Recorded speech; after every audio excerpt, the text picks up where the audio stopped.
¿Cómo están, queridos amigos? Un gusto poder saludarlos. Estamos en esta oportunidad acá con Isaías Silimuri. Estamos acompañados de Rory Isaya, de Benjamín González y de mi persona, Eric Quispo. Estamos acá porque vamos a tocar 4 temas importantes dentro de la Iglesia Adventista. La primera, que es acerca de la ordenación. En el segundo, lo que es la unción. En tercer aspecto, lo que es la dedicación de templos. Y en cuarto aspecto, lo que es la oración por liberación. De esa manera vamos a comenzar en esta parte del diálogo, porque es de bastante necesidad para la iglesia, y vamos a comenzar con la ordenación. Así que, adelante, Isaías. El tema de la ordenación, vamos a hablar especialmente sobre la ordenación en este tema de ancianos. ¿Ya? Para empezar, hay una pregunta especial, ¿no? Que se menciona así: ¿un anciano ordenado puede ejercer su ordenación en otra iglesia? Muy interesante la pregunta, ¿no? Sin embargo, antes vamos a ver la parte de la pequeña ordenación. Dentro de la iglesia, la ordenación es algo que es alguien separado para el ministerio personal. Dentro de la Biblia encontramos 3 ejemplos, ¿no? Lo que es primeramente, podemos llegar a encontrar en 2 de Timoteo 4, 1 al 5, que habla acerca de la ordenación a los pastores, de los ministros. Segundo aspecto, en Hechos 20, 17 al 28, donde nos hace la alusión a la ordenación de los ancianos, ¿no?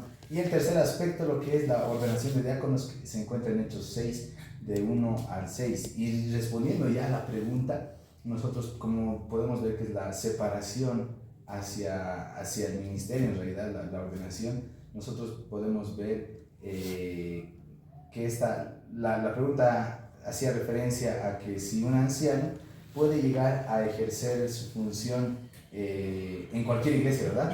La respuesta sería en realidad no. ¿Por qué? Porque el anciano ha sido ordenado en la iglesia X, por ejemplo, y no puede ir a una iglesia Y o Z para poder realizar ese aspecto con ese cargo. ¿Por qué? Porque fue elegido acá en la iglesia y acá le han colocado la función de ser anciano. Ha sido una vez ordenado, pero la función tiene que realizarla dentro de esa iglesia. No puede ir hacia otra iglesia en esa época, al siguiente sábado, por así decirlo, ya estar ejerciendo algún rito, ¿no? Dentro de la iglesia, ¿no? Una misma ceremonia. Todo esto queda entonces dentro del ámbito de la iglesia adventista. Esto lo tenemos, ese concepto de esa manera, ¿no? O se podría decir una orientación así, basada en las guías o el manual de iglesia, prácticamente, ¿no? Sí, el manual de iglesia dice, no, la autoridad y la obra de un anciano ordenado se limita a la iglesia que lo elige. Excelente. En la página 87. Bien, ahí vamos a seguir continuando con el tema, ¿no? Y vamos a tener también una pregunta, ¿no? Cada vez que el anciano ha sido ordenado o elegido por la iglesia, ¿se puede volver a ordenar? Interesante pregunta, ¿no? En muchos lugares se ha dado esto de que una persona ya ordenada, ya sea como diácono o como anciano, quiere, después de un cierto tiempo, es nuevamente elegido como anciano o diácono, quiere recibir la ordenación. Pero según el manual de iglesia, la ordenación es solo una vez. Para toda la vida. Para toda la vida. Siempre y cuando esté en regla, ¿no? Quiere decir eso que no apostata, que está en orden con la iglesia, entonces es para toda la vida. Bien es ordenado como anciano diácono, no puede ser ordenado nuevamente en otra elección que la iglesia lo elige como líder. En pocas palabras, me ordenan este año, por así decir, después del siguiente año ya no ocupo el cargo de anciano, al siguiente tal vez no, me voy a otra iglesia y en esa iglesia me nombran como anciano, no me pueden volver a ordenar entonces. Ya No ordenan una sola vez. Perfecto. Pero el cargo sí me lo pueden colocar en el cargo sí lo puede ejercer en otra iglesia. Perfecto. Sí, ahí también vamos aclarando las dudas, ¿no? Las preguntas. Y ahí también aquí tenemos también otra pregunta, ¿no? ¿Por qué es importante o por qué se impone la mano en la ordenación, ¿no? ¿Por qué se impone la mano en la ordenación? Siempre hemos visto, ¿no? Levantar la mano y poder realizar. El por qué lo encontramos en la guía para diáconos y diaconisas.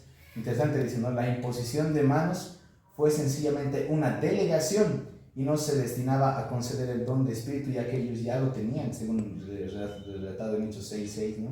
Ya lo tenían y ya también tenían la parte de la sabiduría. Entonces, más allá de que de la mano pueda salir poder, virtud y gracia, es en realidad para poder delegar, ¿no? Es un símbolo, por así decirlo, de decir que ellos, estas personas de acá, están apartadas para tal ministerio que se lo está llegando a ordenar, ¿no? Excelente. Entonces la imposición de manos es una parte bíblica, ¿no? Por eso la iglesia lo practica, pero no es para, como tú decías, que sale poder, algo, sino que es como un símbolo de un delegación, símbolo, exactamente, la función, en vista de toda la iglesia, porque la donación se la hace a vista de toda la iglesia, no es ocultita, ¿no? Ya te voy a ordenar aquí, pues, ¿no? Entonces es en vista de toda la iglesia. Otra pregunta también que surge es: ¿a quiénes se puede ordenar como anciano? O en qué momento también se daría esta ordenación de los ancianos. Cuando nosotros vemos a podemos rescatar varios aspectos, ¿no? Dentro de tanto la guía para ancianos, guía de procedimientos y demás. Incluso el diácono nos menciona que estas personas que son elegidas para poder ejercer estos cargos deben tener ciertas cosas. Primeramente, lo que es experiencia espiritual, tengan una relación con Dios, ¿no? Aquella relación, conocimiento de las escrituras parten de ello. También las competencias para las tareas dentro del ministerio, y el liderazgo también, el liderazgo también fructífero, ¿no? Un liderazgo que se muestre hacia las personas, ¿no? Tenga frutos. Que tenga frutos. Y también vemos ahí primeramente el llamado de Dios, ¿no? El llamado de Dios, y eso se lo confirma a través de lo que, como él ha sido llamado por Dios, de la misma manera, pues la iglesia reconoce y lo reconoce a través también de la ordenación. excelente. En otras palabras, también tiene que ser ejemplo, ¿no? Para que pueda ser ordenado una persona. Ejemplo, como líder de iglesia, como miembro, como padre de familia, quizás sí es. Entonces, esa persona puede ser quizás nombrado, ¿no? Como anciano y después, posteriormente, ordenado a ser un líder de iglesia. Exacto. En esta ordenación entonces puede entrar tranquilamente un joven con estas características que se mencionan. Cuando la Biblia nos menciona, ¿no? La guía, la parte de que deberían ser maridos de una sola mujer, no menciona que más se hace la referencia a que ellos puedan llegar a ser, por así decirlo, no hay la tendencia a que ellos puedan llegar a ser polígamos, se podría decir, ¿no? Más al contrario, que puedan llegar a querer una sola mujer. Y también cuando nosotros llegamos a ver lo que es la guía para ancianos, hay una recomendación muy interesante que se tiene de poder nombrar ancianos a aquellas personas que están dentro de la directiva, por así decir, de los jóvenes, de la sociedad de jóvenes. Entonces, que pueda estar también dentro un anciano que cumpla también estas características, ¿no? Si bien le conviene a la iglesia es pues la que puede llegar a colocar la función en alguna persona, viendo también el llamado de Dios por aquella persona, ¿no? ¿Cuál es el momento de la ordenación? ¿Cuál es el momento adecuado, ¿no? Para hacer una ordenación? Bien, ahí nosotros podemos ver, ¿no? En el manual administrativo cuando un anciano puede ser ordenado, un diácono. Siempre tiene que haber una reunión administrativa. En esa reunión administrativa no se elige quiénes van a ser ordenados, los hermanos que van a ser ordenados. Entonces en esa reunión administrativa no se nombra, y luego también en un día también se oficia ya la ordenación para los ancianos y diáconos. Excelente, son buenos temas que estamos abordando, ¿no? Sí, había unas preguntas, pero también tenemos que abordar otros temas. Sería bueno proseguir, ¿no? Con el siguiente tema. Acerca de la unción es el siguiente tema. Especialmente la unción de enfermos. Enfermos, ¿no? De enfermos. Entonces, ¿cuál sería principalmente el propósito del ungimiento? Podríamos ver ahí tal vez. ¿Cuál sería el propósito del ungimiento, Rory, tal vez ahí? Bien, el propósito del ungimiento no es para poder sanar a la persona que está enferma, que está delicado de salud, tanto emocional o espiritual o físico, ¿no? Ese es el propósito de dar la sanidad, de entregar en las manos del Señor. Y en un ungimiento se utiliza el aceite, que se presenta como un símbolo que el Espíritu Santo, y también de que la obra de que va a dar la sanidad es solamente Cristo Jesús. Y ahí nosotros podemos ver en 1 Corintios 12:9, ¿no? Donde apoya de que es donde Jesús da la sanidad. Después se habla bastante del ungimiento. La pregunta es si reemplaza al bautismo, ¿no? Si el ungido no está bautizado.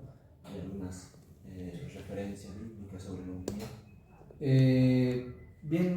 Bautizo y ungimiento son dos cosas distintas.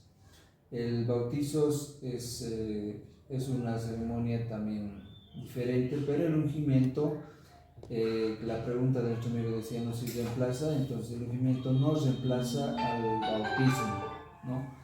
Entonces el ungimiento, su propósito es perdonar a la persona, salvar a la persona y entregar en las manos de Jesús para que tenga la sanidad. Entonces no reemplaza el ungimiento al bautismo. La base bíblica estaría también en Santiago, ¿no? Santiago 5, 14, 16, diciendo, si alguno está enfermo, llame a los ancianos de la iglesia, oren por él para que pueda llegar aquí de sanidad y a la vez también el perdón de los pecados, ¿no? Y también Isaías 61 nos da también otro punto de vista acerca del ungimiento, ¿no? Ya para concluir, ¿no? El propósito del ungimiento es para los enfermos críticos o para cualquier enfermedad. El ungimiento son para aquellas personas que ya están, ya por lo menos, muy delicados de salud. Uno tal vez se puede preguntar, decir, no, si yo tengo alguna fiebre o algún dolor, malestar, ¿me puedo ungir? No, el ungimiento no funciona en eso, sino que el ungimiento solamente son para aquellas personas que ya están como bien delicados de salud, tanto físico, emocional y espiritual. A esas personas se les unge para que Dios no le dé la sanidad o bien le llegue a un descanso. Entonces los ungimientos también pueden recibir sean adventistas o no sean adventistas, pero siempre y cuando ellos acepten a Jesús, ¿no? Que ellos reconozcan de que Jesús es el único Salvador personal, donde ellos se conozcan, ¿no? Pero si una persona no acepta a Jesús, no reconoce la Biblia, entonces a esa persona no se le puede ungir, solo se unge a las personas que aceptan a Jesús Y que creen en Jesús también. Bien. Pasamos a otro tema, ¿no? Así es el tema. Dedicación de templos. La dedicación de templos es un tema bastante interesante también. Yo creo que necesitamos saberlo todos, ¿no? Toda la iglesia adventista, toda la membresía, especialmente los líderes. La dedicación de templo, ¿en qué consiste? Bien, a medida que la iglesia adventista o a muchas otras iglesias, pero ahora estamos hablando bajo el contexto de la iglesia adventista, va creciendo bastante, así que se hacen templos, ¿verdad? Se construyen. Podemos ir a unos años atrás, unos miles de años atrás, el pueblo de Israel estaba en el desierto, recuerda muy bien, y tenían un santuario. Éxodo 25, 8. Sí. Y Dios mismo ordena a Moisés que se lo haga, ¿verdad? Y Moisés lo hace. Y Dios dice, yo voy a estar en medio de ustedes mediante el santuario, ¿no? Es un lugar especial para el Señor. Y hoy en día no tenemos el santuario por distintos motivos, ¿no? Pero tenemos templo, ¿verdad? Ahora, la dedicación del templo, ¿no? Su pueblo hoy ha de recordar que la casa de adoración es propiedad del Señor y que debe ser cuidada escrupulosamente, ¿no? Pero que los fondos para este trabajo no han de salir del mismo, ¿no? Eso nos dice en el libro del testimonio para la iglesia. Así que una dedicación al templo es consagración, ¿no? Apartado para el Señor. Separado, así como la ordenación. Sí, bien, ahí también podemos tener alguna pregunta, ¿no? Por ejemplo, ¿cuáles serán los requisitos para dedicar a un templo, ¿no? Tal vez nos podrías mencionar. Los requisitos que debemos tomar en cuenta, ¿no? Para los hermanos, miembros de la iglesia y los pastores es que cuando se construye una iglesia debe estar terminada completamente, ¿no? Que no tenga deudas, que los papeles estén registrados en nombre de la iglesia porque pertenecen a la iglesia, para no tener problemas más adelante. Y un templo dedicado a Dios no se puede dedicar así. Si no está terminado. Si no está terminado, que tenga deuda, ¿no? Y que tenga deuda. Tres requisitos especiales, especialmente, ¿no? Sí. Que no tenga deudas, que los papeles están registrados en nombre de la iglesia y En orden. que esté completamente terminado. Amueblado, ¿no? Amoblado. No es como que construyamos la iglesia, ya está la primera planta y nos entramos y queremos dedicarlo. Entonces, si hay la planificación de poder construir, por así decir, 2 pisos más, terminar esos 2 pisos, terminar el techado y todo, obra fina y demás, todo el templo, recién se lo dedica, ¿no? No es como que a mitades, ¿no? Perfecto. Hay una Entonces, pregunta ahí que está. es entre esas, en un templo ordenado y dedicado, separado para Dios, ¿qué cosas no se puede hacer? ¿Qué cosas se puede hacer? O qué cosas también no se puede utilizar, ¿no? También, ¿no? Las dos Sí. cosas. Y las preguntas. Dice, no se puede utilizar como para eventos seculares, ¿no? Como ferias, graduaciones, eventos educativos, y etcétera, ¿no? Una vez dedicado todos los componentes del templo, como las bancas, sus sillas, el púlpito, etcétera, deben ser considerados santos y no pueden ser sacados del templo para otras actividades, ¿no? Entonces nos quiere decir que todo lo que se dedica en el templo, todo lo que está dentro del templo quedan santas, especiales, separadas por Dios. Y por otra parte, que no se puede practicar eventos seculares dentro de la iglesia. Si la iglesia lo quiere hacer, tendrá que ser afuera del templo o que no esté dentro de la iglesia, ¿no? De donde están las puertas, todo eso, abajo. Siempre tiene la iglesia, no otros salones. Como ya está terminado el templo totalmente, entonces ya lo Tiene otros espacios, ¿no? Exacto. Yo creo que ahí se podría realizar, pero menos dentro de la iglesia. Así es. Y pasamos por último al siguiente tema, ¿no? Sí. Hay oración por liberación. Sí, ahí vamos a conversarnos sobre el tema, ¿no? Oración por la liberación. Y ahí nosotros, ¿qué podemos entender o qué nos enseña también la Biblia sobre la expulsión de demonios? Es un tema bastante interesante, ¿no? Que quizás muchos, por una parte, da miedo escuchar esto, ¿no? Porque es un poco peligroso, podría decirlo así, pero también es bíblico, ¿ya?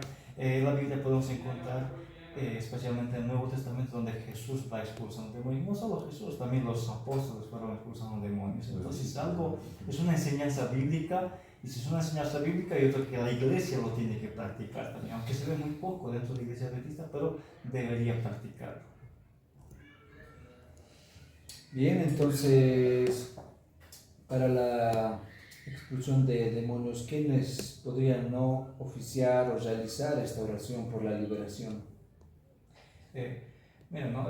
Como es una lucha contra el maligno, una persona que no está en regla con la iglesia y con Dios, es mejor que no participe. Porque se ha dado muchos casos que una persona que no está con Dios participa, y el enemigo, mediante la persona que está poseída, saca todo al aire, ¿no? Y queda en vergüenza uno.